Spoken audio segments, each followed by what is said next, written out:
신앙과 문화가 충돌할 때 우리는 싸워야 할까요? 아니면 이해해야 할까요? 오래된 지혜는 우리에게 말합니다. 싸움 대신 경청을, 정복 대신 이해를 선택하라고 합니다. 그것은 전쟁의 언어가 아니라 번역의 언어입니다. 급진적 경청, 성육신적 공감, 겸손한 자기 성찰입니다. 이것은 세상 속 신앙인의 새로운 대화 기술입니다. 전사에서 번역가로 세상과의 대화, 지금 시작됩니다.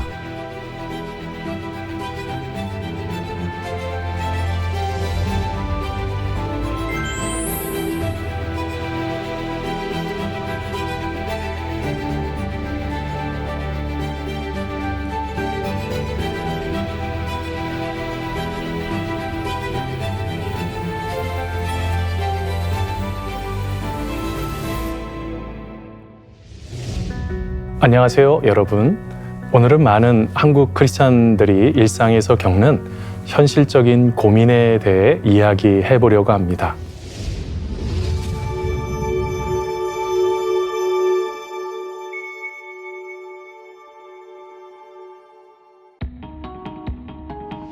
금요일 저녁 6시 회사 회식 자리입니다.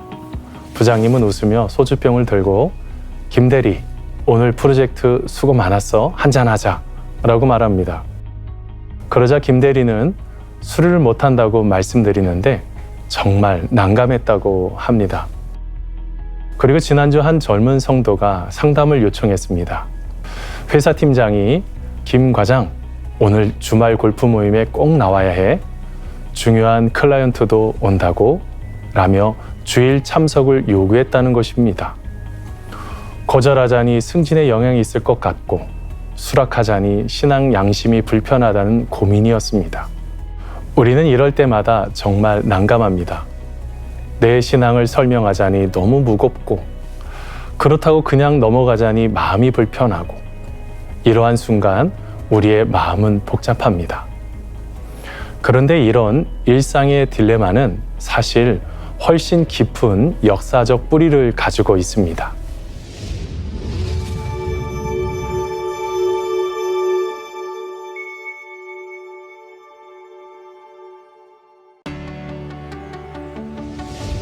한국 기독교 역사상 가장 큰 상처 중 하나가 바로 제사 갈등이었습니다.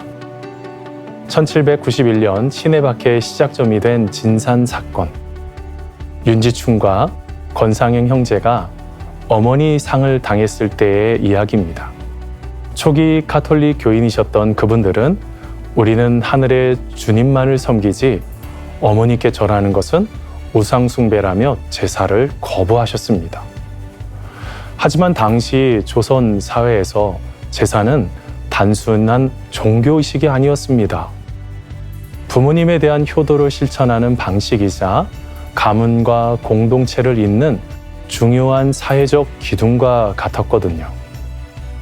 한쪽은 하나님에 대한 신실함을, 다른 한쪽은 효와 공동체 질서를 지키려 했던 것이지요. 결국 양쪽 모두 소중한 가치를 지키려 했지만 정면으로 충돌할 수밖에 없었습니다. 그 결과는 참혹했습니다. 신유박해, 기해박해, 병인박해로 이어지며 수많은 사람들이 목숨을 잃었고 기독교는 조상도 몰라보는 서양 종교, 가족을 파괴하는 종교라는 깊은 오해를 받게 되었습니다. 흥미로운 점은 이 갈등이 단순히 복음 대 유교 문화의 대립만은 아니었다는 것입니다. 당시 서구 선교사들이 제사를 금지한 배경에는 신학적 이유뿐만 아니라 19세기 서구 문화의 시각에서 제사가 미신적이고 비합리적인 구시대 유물로 보였던 것도 작용했기 때문입니다. 즉, 복음 그 자체가 아니라 19세기 서구 문화라는 옷을 입은 복음과 조선 후기 유교 문화라는 서로 다른 문화적 세계관이 충돌했던 것입니다.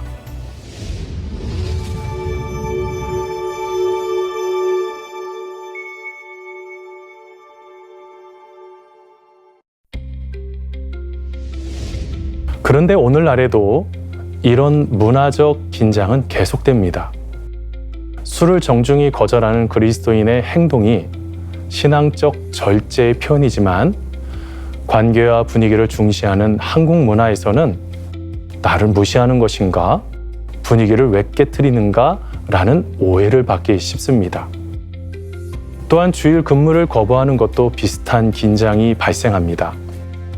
본인은 하나님 앞에서 신실하게 살려는 마음이시겠지만 문화적 맥락을 고려하지 못하면 나는 당신들과 달라, 당신들의 방식을 존중하지 않아 라는 오만한 메시지로 전달될 수 있습니다. 직장인 백 집사의 이야기입니다. 팀 회식에서 교회 때문에 못 간다고 했더니 동료가 종교 때문에 팀워크를 안 맞추냐고 하더라고요. 정말 당황스러웠어요.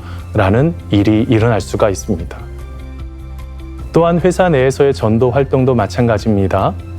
우리 교회에 좋은 프로그램이 있는데 한번 와달라고 하시다가 그것이 의도치 않게 불쾌한 태도로 받아들여지는 안타까운 상황이 반복되는 것입니다. 그러면 우리는 이러한 상황에서 어떻게 해야 될까요?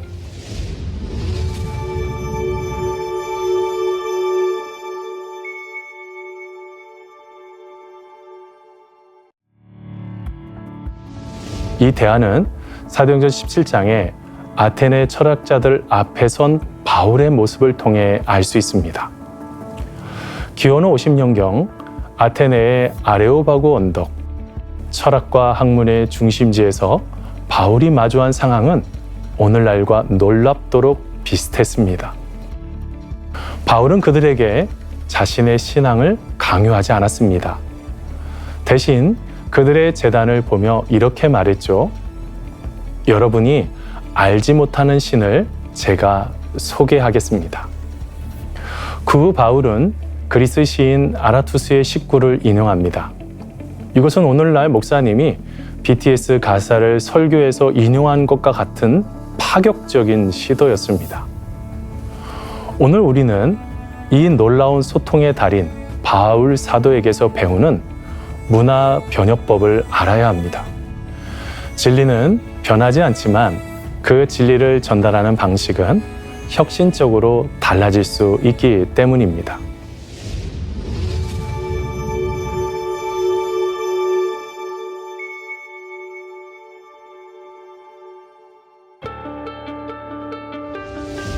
사도행전 17장에 있는 바울의 아테네의 강연을 분석해 보겠습니다. 첫째, 먼저 그는 공감대를 형성했습니다. 바울은 알지 못하는 신에게라는 재단을 발견합니다. 여기서 주목할 점, 그는 우상 숭배라고 비난하지 않았다는 것입니다. 대신 여러분의 종교적 열심을 봅니다 라고 공감부터 했습니다. 둘째, 문화적 연결고리를 사용합니다. 그리고 놀라운 일이 벌어지죠.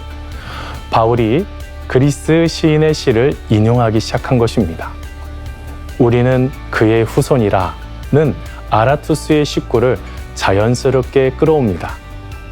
이건 익숙한 개념을 연결점으로 활용한 것입니다. 셋째, 마지막으로 자연스러운 전환을 이루었습니다. 그리고 바울은 이 접점을 통해 창조주 하나님과 예수님의 부활로 자연스럽게 이야기를 옮겨갔습니다. 강요가 아닌 초대, 선포가 아닌 대화였습니다. 그 결과는 어떠했을까요? 일부 철학자들은 비웃으며 부활이라니 말도 안 됩니다. 다른 철학자들, 이 일에 대하여 우리가 다시 들을 수 있겠습니까? 디오누시우, 선생님의 말씀을 믿겠습니다. 다말이, 눈물을 흘리며 저도 함께 하겠습니다. 모든 분이 믿지는 않으셨지만 대화의 문이 열렸고 실제로 믿음을 고백하는 분들이 나오셨습니다. 이것이 바로 문화 변혁의 위대한 힘입니다.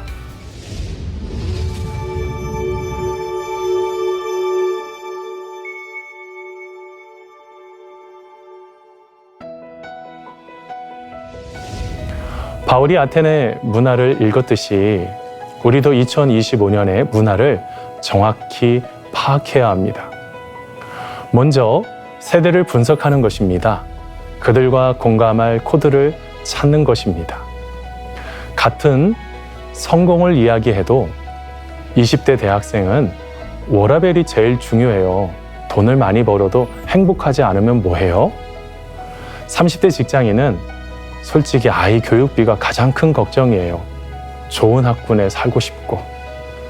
40대 중간 관리자는 부모님 간병 문제가 현실이 됐어요. 나 자신의 노후도 준비해야 하고. 50대 팀장은 명예퇴직 얘기가 나오니까 제 2의 인생을 어떻게 준비해야 할지. 자세히 보니 세대별로 관심사가 완전히 다릅니다. 같은 주제라도 접근 방식은 달리 해야 한다는 의미입니다. 두 번째는 플랫폼 전략입니다. 메시지에 맞는 그릇을 선택해야 합니다.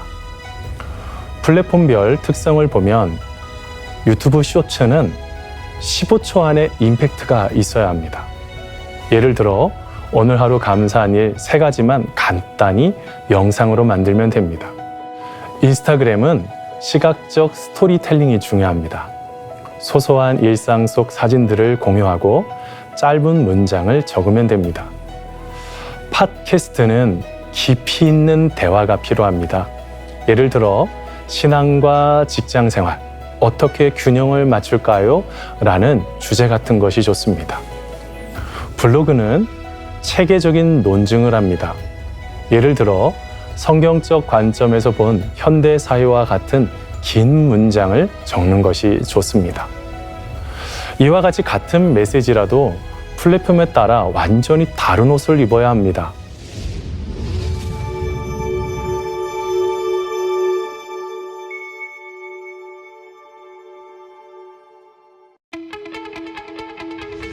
그러기에 자신의 것만 중요하게 여기지 말고 패러다임 전환이 필요합니다. 이것을 싸우는 전사에서 이해하는 번역가로의 전환이라고 할 수 있습니다. 전사는 어떤가요? 자기 입장을 관찰하고 당신이 틀렸다고 하면서 상대방을 이기려 합니다. 하지만 번역가는 상대방의 세계를 이해하고 자기 메시지를 상대가 알아들을 수 있는 언어로 전달하려고 노력합니다. 실제로 한국 기독교 역사에서 가장 성공적인 번역 사례가 있습니다. 바로 한글 성경 번역입니다. 선교사님들께서 당시 지배층의 언어였던 한문이 아닌 일반 백성들이 사용하던 한글로 성경을 번역하신 그 결정 말입니다. 이 결정은 2가지 엄청난 의미를 가졌습니다.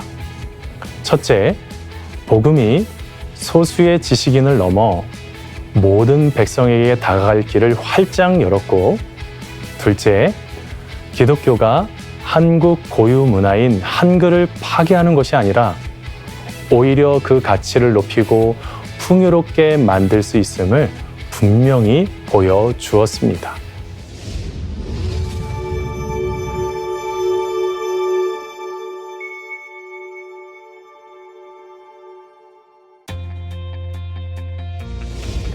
그런데 번역가로 살아간다는 것은 결코 단순한 타협이 아닙니다. 오히려 2가지 깊은 신학적 근거를 바탕에 두고 있습니다. 첫 번째는 성육신적 삶입니다. 하나님이 인간 예수의 모습으로 우리의 문화와 역사 속에 직접 들어오신 것처럼 우리 또한 상대방의 세계로 겸손히 들어가 그들의 눈높이에서 소통하려는 태도를 의미합니다. 두 번째는 상황화입니다. 이는 복음의 영원한 핵심 진리와 그것을 특정 시대와 문화 속에서 표현하는 방식을 신중하게 분별하는 지혜를 의미해요. 찬송가로 비유해보면 더욱 이해하기 쉬우실 것입니다. 가사에 담긴 신앙 고백은 변치 않는 핵심 진리이지만 그 멜로디나 반주는 오르간 연주에서 밴드 음악, 나아가 국악 연주까지 얼마든지 다양하게 표현될 수 있지 않습니까? 상황화는 복음의 내용을 바꾸는 것이 아니라 그 메시지가 특정 문화 속에 계신 분들께 가장 효과적으로 전달될 수 있도록 표현 방식을 창의적으로 모색하는 귀한 과정입니다.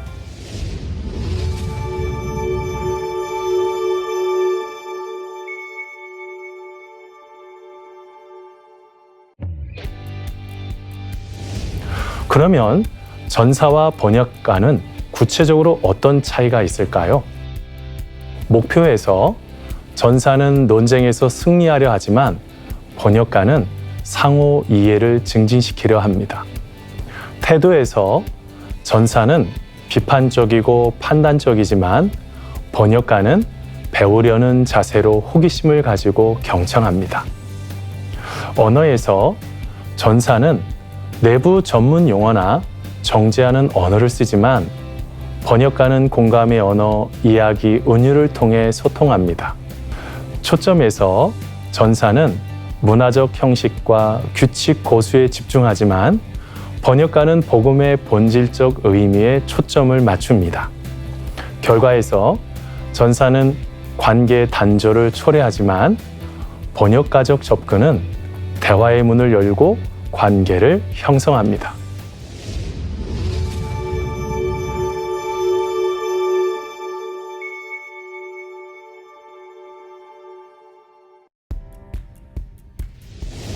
그렇다면 우리가 실제로 번역가처럼 살려면 어떤 구체적인 기술이 필요할까요? 첫째, 급진적 경청입니다. 이는 단순히 귀로 듣는 것을 넘어서 온 마음으로 듣는 것입니다.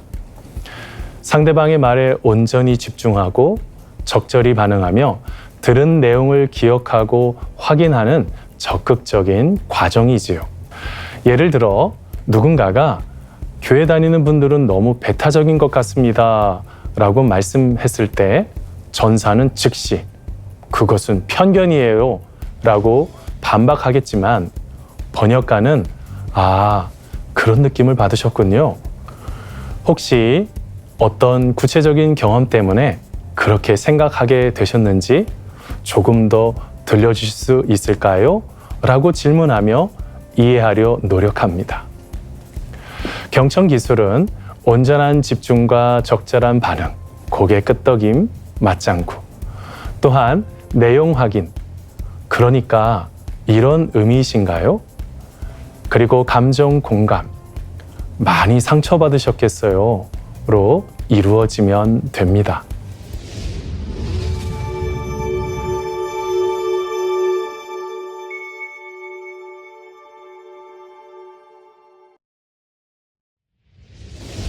둘째, 성육신적 공감입니다. 경청에서 한 걸음 더 나아가 상대방의 감정을 마음으로 함께 느끼고 이해하는 능력입니다. 중요한 점은 공감이 반드시 동의를 의미하지는 않는다는 것이에요. 예를 들어 제사 문제로 고민하는 가족 간의 대화 시 그것은 기독교 방식이 아니라 우상 숭배예요 라는 말을 멈추는 것입니다. 그 대신 어머니 손을 잡으면서 엄마, 아버지를 그리워하시고 기리고 싶은 마음이 크시죠? 저도 그 마음 똑같아요 라고 말하며 돌아가신 부모님을 기리려는 가족들의 마음에 먼저 깊이 공감해야 합니다. 그 진정성이 사람의 마음을 움직일 수 있는 것이죠. 이것은 상대방의 마음과 상황은 깊이 이해하면서도 신학적 입장은 지혜롭게 유지할 수 있습니다.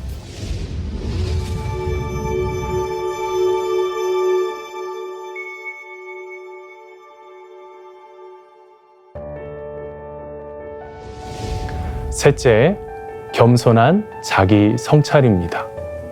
뛰어난 번역가가 자신의 모국어와 번역 대상 언어 모두의 한계를 잘 알듯이 신앙의 번역가는 자신의 문화적 배경, 편견, 선입견을 끊임없이 돌아보는 훈련이 필요합니다.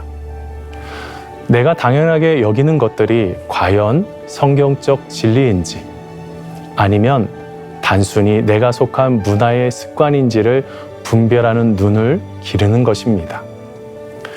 이런 아름다운 번역의 사례로서 이 시대의 석학인 C.S. 루이스의 나니아 연대기를 볼 수 있습니다. 이 책을 보면 창조, 타락, 대속, 부활 같은 심오한 기독교 진리들을 판타지 소설이라는 매력적인 옷으로 포장해 전달했습니다. 직접적인 교리 설명을 꺼리는 현대인들의 마음밭에 복음의 씨앗을 심는 지혜로운 번역이었습니다.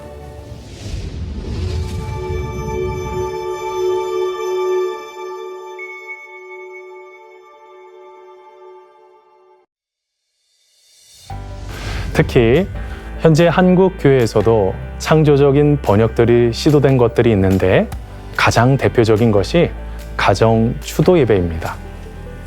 조상을 기억하고 공경하고자 하는 전통적 문화 가치는 존중하되 그 형식을 기독교적 신앙 고백 안에서 새롭게 재구성하는 방식이지요.